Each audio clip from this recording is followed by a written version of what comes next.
Hello，大家好啊！今日咧，我哋嚟睇一睇呢個新嘅 ND filter 係 newer 嘅。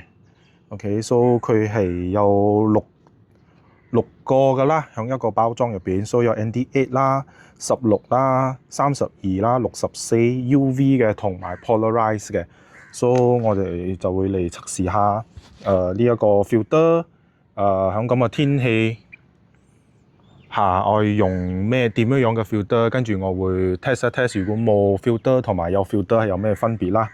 所以佢係咁樣 clip on 上去上邊呢邊 clip on 就裝咗上去噶啦，係非常容易嘅。OK，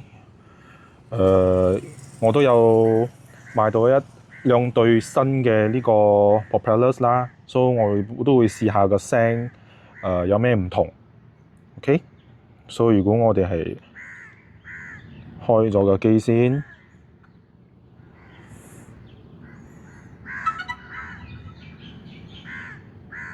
，OK。所以而家呢個係冇 ND filter 嘅啦，呢個係嗰個普通嘅冇 ND filter，可以睇下大家睇下個分別。我轉去 Sport Mode 先。Obstacle sensing unavailable. Fly with caution. 可以睇一睇。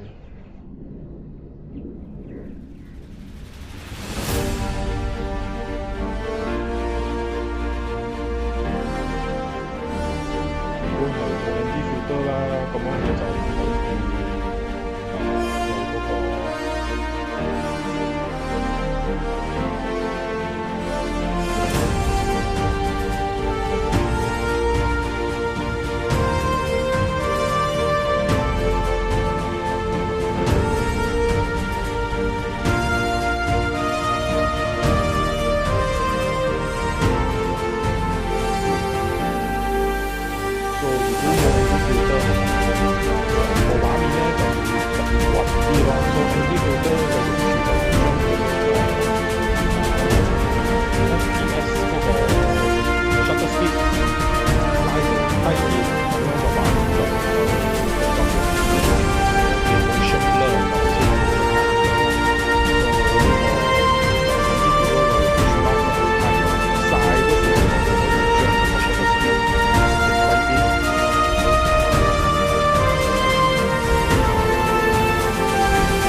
ND filter 16嘅，所以我哋就響呢度飛一飛，睇下陣間有咩啲分別啦。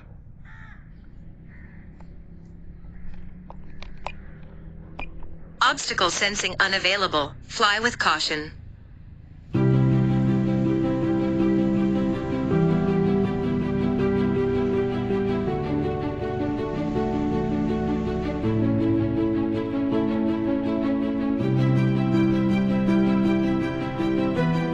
so 呢個咧就係 ND16